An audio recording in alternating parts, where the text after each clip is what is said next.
I'm going to do a quick interview of Michael Hastings here from Rolling Stone, BuzzFeed, and now of the Young Turks, since he's hosting on Current when you're watching. It's 7 o'clock Eastern. Okay, Michael, welcome. Thanks for having me. Appreciate it. To our very, very humble office here. I've been in LA for like 30 minutes. I'm already not even wearing a blazer anymore, and at the dry cleaner I was in Washington, so I'm dressed like this. So apologies, Young Turks audience. Yeah, I think they're okay. You guys all right? Okay. All right. So talk to me. You're Rolling Stone, BuzzFeed, yada yada. How'd you get started in journalism? I started in my first job was at Newsweek when I just had graduated from college. Where'd you go? NYU. So my last semester at NYU, I got an unpaid internship at Newsweek. Basically, I was working for free for about 3 months. Welcome to the Young Turks. Yeah, exactly. Okay. And so I'm still working for free. 10 years later, my career in journalism has not progressed much at all. But there was a heat wave that summer. My apartment didn't have air conditioning, so I was in the office a lot. They thought that was hard work, hired me, and then asked to go to Baghdad a couple of years later, and that's when I started doing the overseas stuff. It was the Baghdad correspondent for 2 years. Oh wow, that's interesting. Who'd you work with at Newsweek? Fareed Zakaria, who's he was my first boss. Oh, that's I used really cool. to do research for his columns for him. What do you think about Fareed? Fareed's awesome. He's a good guy. He's actually quite down to earth when you get to know him. He's actually one of the people who politically we would probably not agree on anything anymore. But you think he's to the right of you?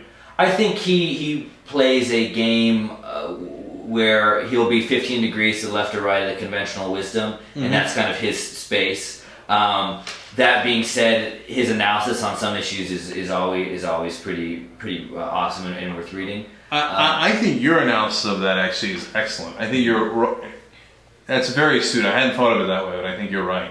He's a very, very smart guy, no question about that. Legitimate point of view. I sometimes disagree with it, but he's not out of bounds at all. But he's just unconventional enough to be considered intellectual. Well, that's exactly it. Yeah, but on a person-to-person level of the people who I've met in the media and had the opportunity to work for, he's someone I can say how he treated people was all very positive. Yeah. He seems like a guy that I'm not sure he eats buffalo wings. Does he eat buffalo wings? He does not eat buffalo wings. Nailed it. I do not know how many times he's been in the New York subways, but we usually once had a pool about it. How many times, over under, how many times Fareed had been in the subway? I think it was like 3. It was the over under. Wow. Okay. Yeah. All right, so you're there. But thank you, Fareed, for hiring me. Yes, well, God bless. So, anybody else at Newsweek that stands out for who you work with? Let's see. Mark Whitacre. He got me kind of my first job overseas. Did he wind up at CNN now? CNN, yeah. A lot of great, foreign correspondents. Chris Dickey was there.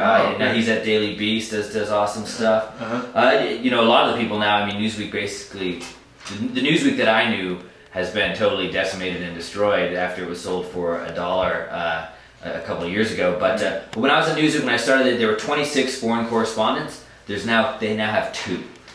Wow! See, that's a really interesting fact. I didn't know that. So I coming up in the media, I've kind of witnessed this kind of industry-wide change from a very kind of ground level. You said. What years were you at Newsweek? 2002 to 2008, and then in 2008 I covered the presidential election for Newsweek.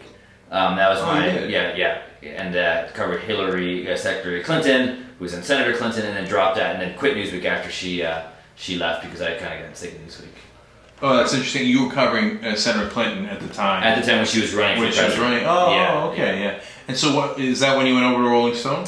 Then I started going to Afghanistan, and I'd go for Afghanistan and Iraq for GQ for about a year and a half, and then started writing for Rolling Stone. So I basically, actually, you my audience might find this interesting. Newsweek I found was too mainstream, and I couldn't actually write what I really wanted to say. And I kind of got sick of it, and I was like, I don't give a fuck. Like, I'm quitting this great job I have where I'm getting all these benefits and going out on my own, and then started doing my own thing, was kind of in the wilderness, and then started writing for Rolling Stone. Okay, so once again, you've said something really interesting. So how did that process work? So you would write something, and what your editor would say what? It's not even what the editor says, it's just these sort of legacy media companies have particular voices. And what I saw again and again was that the most interesting things that I was filing would end up on the cutting room floor, right? And and sometimes it'd be details, say, about a death squad, sometimes it'd be details about something else, but the stuff that I was most interested in never actually made it into the magazine. And so I got to think, why is that? And I think there's those sort of typical, you're writing for the sort of middle American audience, so they don't want to take too many risks one way or the other. I think that's part of it. But I also think that there's a certain level of truth that you can kind of convey through the sort of that kind of magazine, and you have to go elsewhere if you really want to get close to the bone, at least for my opinion. So do you remember anything that stood out to you, like where you wrote something, you're like, oh, this is really good, but it's, I wonder if it'll push their buttons, and then it turned out it didn't get picked up? Oh yeah, I mean yes. I mean here's a more kind of clear-cut example of that. Had I done so I did a big story about General Stanley McChrystal for Rolling Stone. That story would not have made it into Newsweek. The way okay, that so would that's not have made okay. it into Newsweek. Now we're having a conversation. They would have taken all my good stuff and they would have buried it in the story. It would not have. So talk to me about that, because if you guys don't know, obviously Michael, huge story about Michael, about General McChrystal, and eventually General McChrystal stepped down because of the revelations in Michael's story. That's old school journalism. He was there, he documented it, etc. And I remember when it came out, I praised you to high heaven, not knowing you at all, because I was like, this is what you're supposed to do. You're supposed to cover them and then reveal to people what your government is doing, etc., etc. So it had real impact. Now, a story like that, Newsweek in the old days, you would have loved, right? Right. Depending on I'll do a caveat. The Newsweek, as when John Meacham was editor, they would not have printed my story. I can guarantee you that. Why do you think that is? Political reasons, for reasons that there's a sense that at Newsweek we were supposed to kind of uphold, that we're supposed to sort of reinforce our societal myths, not deconstruct them and not kind of expose them. And so there was a real mission there. I think certainly under Meacham sucks. Okay. Who he's on my enemies list. One of the people I wanted to go on a rant on at some point this week, where they were not going to push the button. Like senior military officials, despite how they've lied to us for a number of wars, despite the Pentagon Papers, despite all we knew from that kind of Newsweek mainstream perspective, we're going to be on this pedestal, and we would not have criticized them in that way. And I know this for a fact, because you can actually go back and read Newsweek's profile of McChrystal, which was done by a really great reporter. A guy named, I don't want to get him in trouble, but they took this great reporter's stuff and they buried it, and so one of the reasons I actually knew that there would be kind of an interesting story here was because when I read this original Newsweek story a year before my story came out, and I was like, wow, there's the reporter is trying to tell the truth here, and his editors are killing it. And if you have editors who are willing to kind of let that stuff free, let it go, then maybe there could be something there. That's really, really interesting, because I wrote an article, I don't remember how many years ago now, on Huffington Post saying the headline was fire the editors. Because I said, look, I'm reading these amazing stories, but I'm reading them on A27.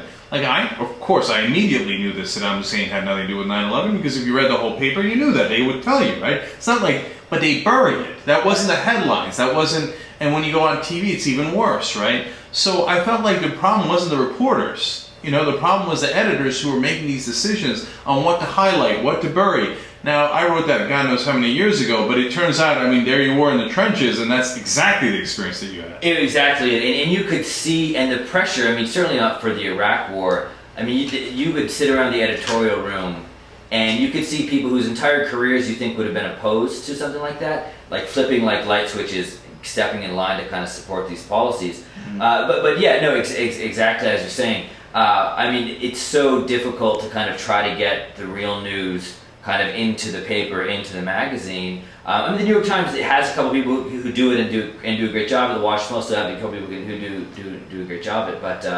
But yeah, the editors make it difficult. They make it really difficult. So Rolling Stone has this image of being subversive, counterculture, whatever, right? So it turns out they kind of live up to it. They live up to it in a way that that no one else, I think, no other magazine, I think, really even comes close to.